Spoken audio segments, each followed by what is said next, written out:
యేసుక్రీస్తు పరిశుద్ధమైన నామంలో ఎవ్రీడే విత్ జీసస్ అనే కార్యక్రమాన్ని వీక్షిస్తున్న మా క్రైస్తవ కుటుంబాలందరికీ మా హృదయపూర్వక ధన్యవాదాలు.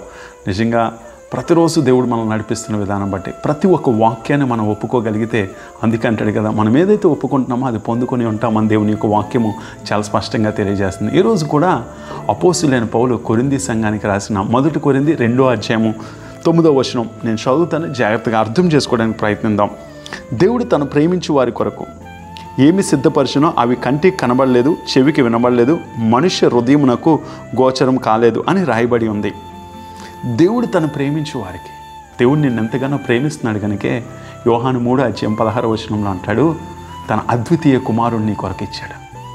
God loves you so much. దేవుడు నిన్ను ప్రేమిస్తున్నాడు. నీ కంటికి కనబడవు, నీ చెవుకు వినబడవు, నీ హృదయానికి అగోచరంలో అసలు ఏం జరుగుతుందో రేపటి గురించి నువ్వు ఆలోచించాల్సిన అవసరం లేదు.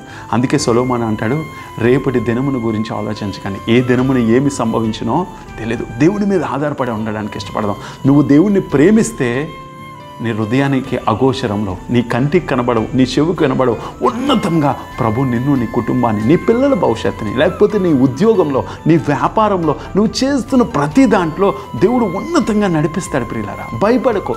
అందుకని బైబిల్ గ్రంథంలో చూసినట్లయితే 365 సార్లు రాయబడి ఉంది భయపడకు అనే మాట. నువ్వెందుకు భయపడుతున్నావు?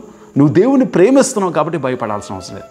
అందుకే నన్ను ప్రేమించి వాడు నా ఆజ్ఞలు గైకొంటాడని దేవుని వాక్యం చెప్తున్నాడు. నువ్వు నిజంగా ఆయన ఆజ్ఞలు గైకొంటే, నువ్వు ఆయన కృపలో ఉండగలిగితే, ఆయన వాక్యానుసారంగా బ్రతకగలిగితే, నిన్ను నీ భర్తని, లేదా నిన్ను నీ భార్యని, నీ పిల్లల్ని, నీ కుటుంబ వ్యవస్థని, నీ భవిష్యత్తుని దేవుడు కట్టి ఉన్నత శిఖరాల మీద ఉంచడానికి ఇష్టపడతాడు. ప్రియులారా, నమ్ము దేవుని యొక్క మాటని ఉదయకాల సమయంలో. God bless you.